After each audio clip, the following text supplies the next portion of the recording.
அண்மை செய்தி. பணி நிரந்தரம், பணி பாதுகாப்பு உட்பட 10 அம்ச கோரிக்கைகளை வலியுறுத்தி திமுக அரசுக்கு எதிராக கௌரவ விரிவுரையாளர்கள் 8வது நாளாக போராட்டத்தில் ஈடுபட்டுள்ளனர். சென்னை சைதாப்பேட்டையில் நடைபெறும் இப்போராட்டம் குறித்த விரிவான தகவல்களுடன் இணைகிறார் தலைமை செய்தியாளர் ஜெயக்குமார். வணக்கம் ஜெயக்குமார், கூடுதல் தகவல்கள். வணக்கம் அருண் சாம். அதாவது பணி நிரந்தரம் செய்ய வேண்டும், பணி பாதுகாப்பு செய்யப்பட வேண்டும் உள்ளிட்ட 10 அம்ச கோரிக்கைகளை வலியுறுத்தி திமுக அரசுக்கு எதிராக தமிழகம் முழுவதும் இருக்கக்கூடிய கௌரவ விரிவுரையாளர்கள் 8வது நாளாக போராட்டத்திலே ஈடுபட்டு வருகிறார்கள்.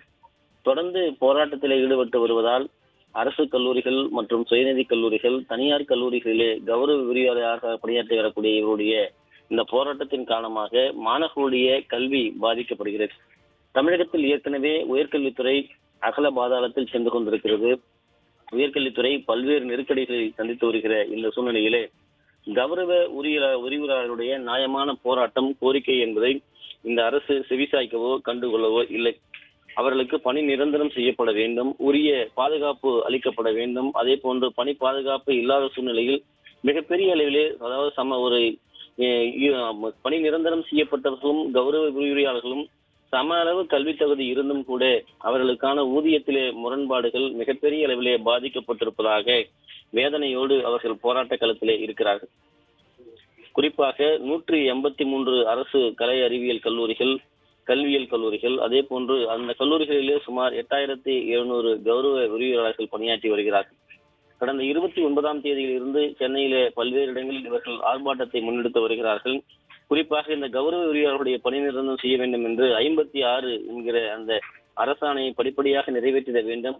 அதுவரை மாதம் 57,700 ரூபாயாக காலமுறை ஊதியமாக வழங்கப்பட வேண்டும் என்கிற கோரிக்கை எல்லாம் இவர்கள் முன்வைத்து இருக்கிறார்கள். அதே போன்று பெண்களுக்கு ஊதியத்துடன் கூடிய அந்த மருத்துவ விடுப்பும், மற்றவர்களுக்கு 15 நாட்கள் மருத்துவ விடுப்பும் வழங்க வேண்டும் என்றும், இறந்தவர்கள் குடும்பங்களுக்கு 25 லட்சம் ரூபாய் வழங்கப்பட வேண்டும், மருத்துவ விடுப்பு வழங்கப்பட வேண்டும் உள்ளிட்ட கோரிக்கைகளை தொடர்ந்து அவர்கள் வலியுறுத்தி இருக்கிறார்கள்.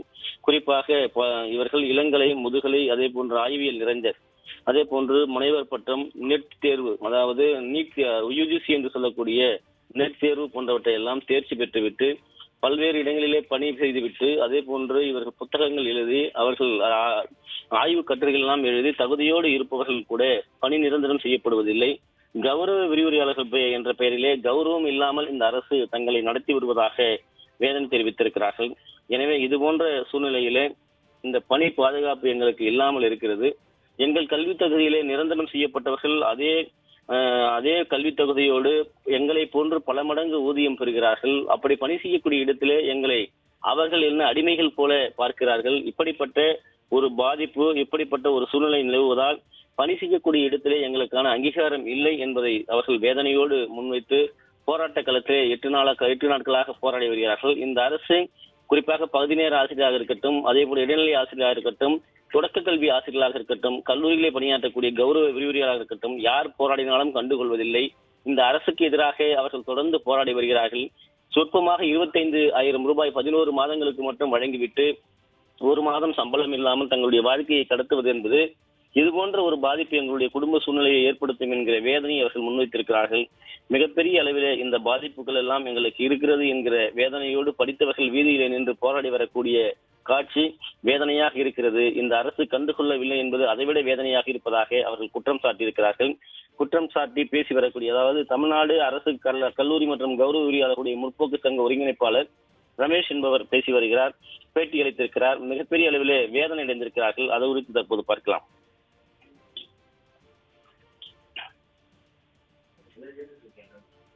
தமிழக அரசே உயர்கல்வித்துறையே,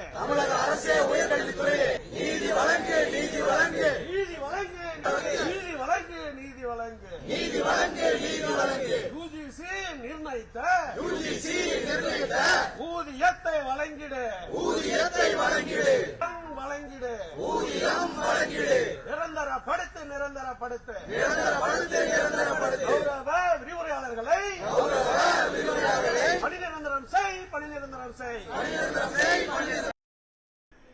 ஜிஓ 56 என்ற அடிப்படையில் அரசு கல்லூரியில் பணியாற்றும் கௌரவர்களை பணி நிரந்தரம் செய்கிறதுக்கு ஒரு அரசாணை வெளியிடப்பட்டது. அந்த அரசாணையை தற்போதைய அரசு ரத்து செஞ்சிட்டாங்க.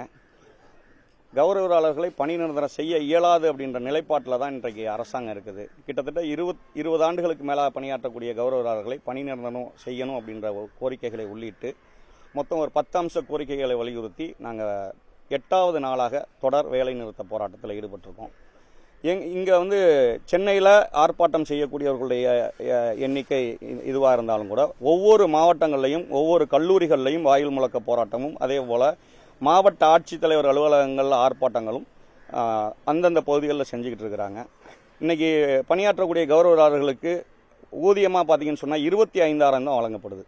இன்றைக்கி இந்தியாவிலேயே கிராஸ் என்ரோல்மெண்ட் ரேஷியோ ஒட்டுமொத்த இந்தியாவை விட தமிழ்நாடு அதிகமான அளவுக்கு உயர்கல்வி படிப்போருடைய எண்ணிக்கை இருக்குது அப்படின்னு சொல்லி ஒவ்வொரு முறையும் சட்டமன்றத்தில் மாண்புமிகு உயர்கல்வித்துறை அமைச்சர் அவர்களும் மாண்புமிகு தமிழ்நாடு முதலமைச்சர் அவர்களும் பெருமையோடு சொல்கிறாங்க. அதுக்கு அடிப்படை காரணமாக இருக்கக்கூடிய கௌரவ விரிவுரையாளர்களுக்கு இந்தியாவிலே மிக குறைந்த ஊதியம் கொடுக்கக்கூடிய அரசு தமிழ்நாடு அரசாக தான் இருக்குது.